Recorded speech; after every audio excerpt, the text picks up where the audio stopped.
Hello everybody and welcome back to the channel. This is my 1985 Volkswagen Vanagon Wolfsburg edition.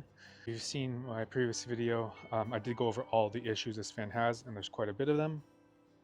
So today I'm going to be working on diagnosing the cooling issue. The fan does tend to overheat, so I'm going to be trying to figure out what's wrong with that. So I did buy a bunch of parts that I think could be causing the issue, and then we're going to go through it, try to diagnose it, and resolve the issue. So here we have the thermostat, we have the gaskets for the thermostat and the housing, we have the fuel temps, not fuel temp sensor, coolant temp sensor that goes on the radiator. Then we have the relay for the level, for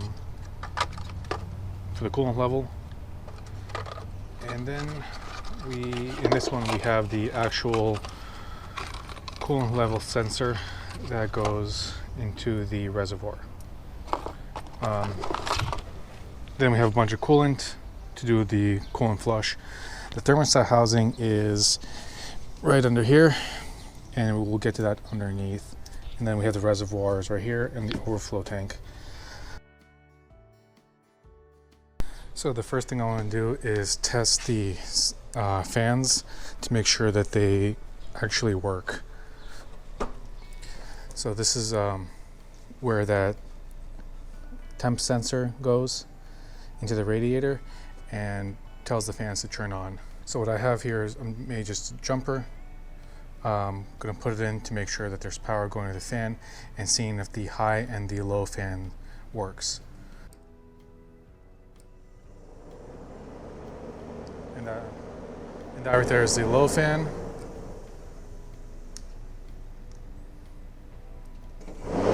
That's the high fan. So now that we know that the sensor's working, not the sensor, the fans are working, we know that's not an issue. So this sensor is actually covered in a bunch of gunk and stuff. So we definitely do need to replace that. So another piece of bad news is they sent me the wrong sensor. If you can see, this one has 2 pins, this one has 3 pins because this one has a low fan and a high fan, and this one is only for a low fan. So I'm going to need to send this back and get a new sensor. So my guess is honestly that the issue is the thermostat's not working correctly. So that's what we're going to replace it now, and we're going to replace all the sensors just as a precaution. So to get to the thermostat, it's right in here, which is going to be very difficult to reach without taking all of this stuff off, especially because all the bolts are rusted. I think the easiest way may be to remove the AC compressor and get through from the top, right here. Move the AC compressor, and here we have housing.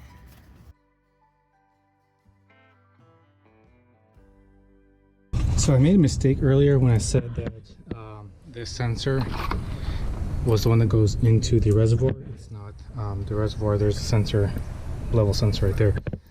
This one goes into the housing right here.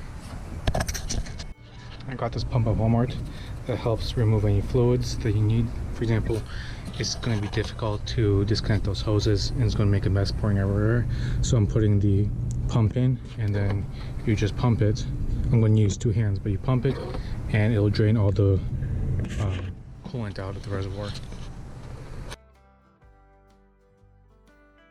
While trying to remove the bolts from the bottom of the housing from under the car, one of the bolts broke. So since the bolts broke, I'm going to be taking the whole housing off, thermostat housing, and it's just removing these 2 bolts, but they're stuck as well. So I've been using PB Blaster and spraying it and leaving it for a bit, and also going to be using a torch to heat it up.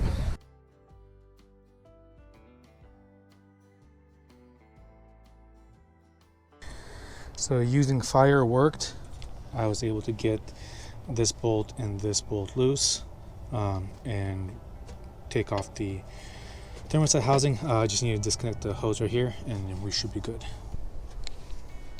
So this is what it looks like. It's actually not too dirty. There is some gunk and stuff around the connections, which I will clean everything up. And that right there is the bolt that broke earlier. I'm going to drill it out and figure out a way to get it off. So I did have the bolts break. There were two bolts that broke. One bolt was right here, and then this is the second bolt that broke. I already got this one out. I just wanted to show you guys an easy way of doing it. And this happens because these thermostat housings are aluminum and the bolts are steel, so there's oxidation and corrosion that gets the bolt stuck.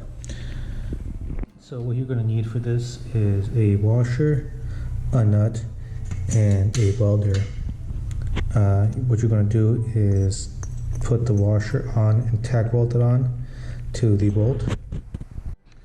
So once you have the washer tacked on, you're going to put the nut on top of that and weld inside until it's full and weld it to the washer.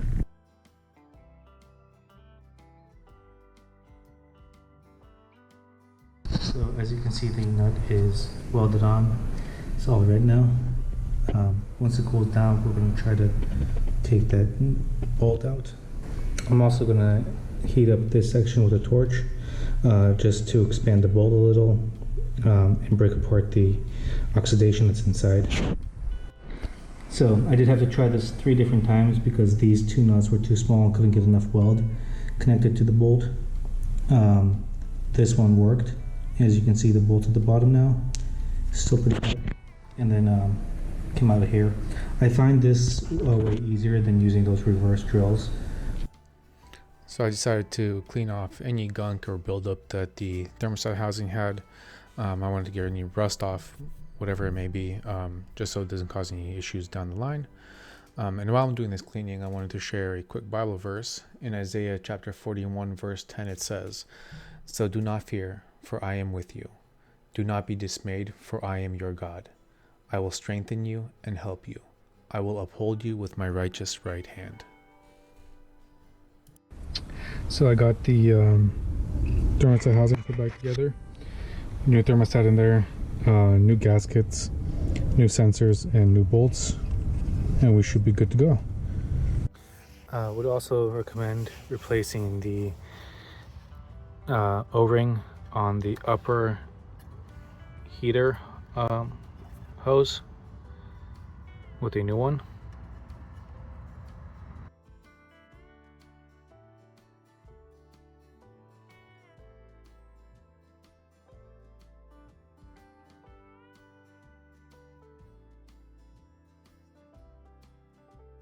So now that the van is on an incline, I'm going to use the pump and coolant and fill the system through this breather here.